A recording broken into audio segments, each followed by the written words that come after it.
Chapter 10. So, where has the rum gone?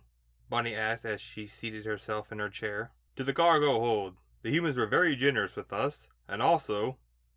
Her first officer pointed to the viewing monitor and tapped a few buttons on his datapad. Captain Archer sent his video list. His collection of pirate films is substantial. He even organized them by country. Though, strangely enough, he scratched under his jaw while he tried to think of how to explain his next thought. Yes? Bonnie prompted, leaning forward a little in her chair and wagging her tail. It seems humans have, or had, a lot of languages. He included a note that he organized them by that. There are some in French, English, Chinese, and a surprising number of animated features in Japanese, to name a few. They all have English subtitles, little text that tells the listener what's being said in their language, even if they don't understand the spoken word. It's very strange. How can a world ever function with... He counted the ones on the list and raised his head again. At least 10 languages. Who knows? They're strange, but we can ask them ourselves when we visit Earth, she replied, and her entire bridge crew yanked their heads around to stare at her. We're going to Earth? They exclaimed, their tails wagging wildly back and forth, enough to stir up a breeze that flew their captain's fur around. Settle down. We'll go eventually. They're close to us for now. But that'll change. If Reginald and his crew were a good example of humans, they're too outgoing a species to stay cut off from the galaxy forever. We just have to keep our noses primed for an opportunity. Delamison is the closest intelligent species to them in light years, isn't it? She asked, and her navigation officer tapped his console a few times, and up on the main screen popped a galactic map that zoomed in on their small portion of it. Ma'am, traveling between Delamison and Earth would take several months for a typical ship, if they pushed the limits of risk tolerance, he explained, and Bonnie's tongue lolled out of her mouth for a moment before she shook her head. They won't do that. So barring new propulsion tech being implemented, figured 2 or 3 months. 2 if they happen to have a ship nearby when Earth invites an official landing. Bonnie drummed her fingers on the armrest. So if we want to get there when they open the door, we just need to make sure our ship is fast, and we're always within a few weeks of reaching the planet.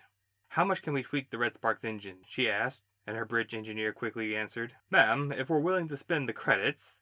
He stopped when she stared at him in silence, then corrected himself. Since we're willing to spend the credits, as long as we have the materials at port, we can make our ships one of the fastest in the galaxy. Then all we have to do is make our trading runs within a few months of Earth. That's a lot of void to sail through, and a lot of credits to be made. Bonnie wished for a moment that she could mimic the almost predatory smile on Reginald's face, but she made up for it by standing there and folding her arms behind her back, meeting the eyes of each of her crew, seeing their body language, their tense tails. She read the survivors of the long journey as if they were just information on a datapad. Then she said, Computer, shipwide comms, shipmates, sailors, soldiers, Delamisons. This is your captain speaking. For years we've traveled the void together, since we lost half of our comrades and severed all connections to Delamissa. But I won't pretend it has not been hard. We've a sudden embarrassment of riches fall into our laps, and this is too important of a decision for me to make alone. She took a long, deep breath. That was pirate talk. I could get used to that. Shake off the shackles of that stiff language along with everything else. The thought came and went, and she carried on speaking. What we experienced with our human counterparts was the best single day of my life, right down to the hangover. And I realized what we've been missing. What we left Delamissa for. I was happy. And if I'm to judge, you were too. And I want more of that. I am a greedy, greedy pirate queen, it would seem. Earth is still close to us, but that will change. Until it does, I don't plan on letting go of what we went through. If you're willing to follow me where I want to go, this is my plan. We're going to sell the ruined freighter for salvage and all the cargo we got. The Red Spark will be refitted with the finest armor, shields, and propulsion systems, not to mention a weapons upgrade. And once we're ready, the silence was thick as syrup. Only the noise of wagging tails, smacking chairs and consoles disrupted her words at all. There's a big circle of territory around a planet that creates people who can understand us, and who we can understand. I'm throwing away my old name. From now on, I'm Captain Bonnie Red. I know you all likely ended up with names too, and almost all of you either tried the sim or watched the films. Never before did anything make so much sense to me. We're no longer just merchant sailors struggling on the edge of death and the void. Follow me, and we will stand against everything that ever repressed our passions. We will be pirates. There are outposts of hostile zinnies out there, and stations that need to trade in routes that others won't dare to risk. But we will. Her voice was rising as she embraced her longing with both hands, like a mother holding a child in a tight embrace. We'll take the jobs that others are too cowardly to take.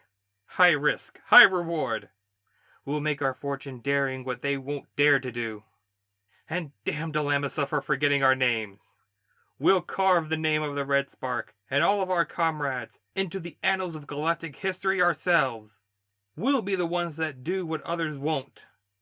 They'll call us crazy, raiding the raiders and sailing where others fear to go. But I call us adventurers. I call us pirates. I call us free. Who wants to go back to Delamasa? And who wants to go with me? Bonnie finished with a short shout over the comm channel, and the comm light for a return communication glowed a bright and vibrant green.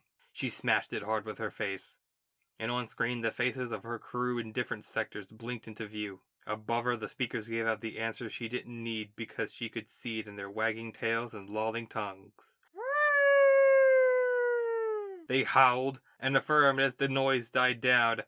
"Aye, aye, Captain!" She said nothing at first, only bowed her head to them. "Then the decision is made," she answered when all the noise was gone.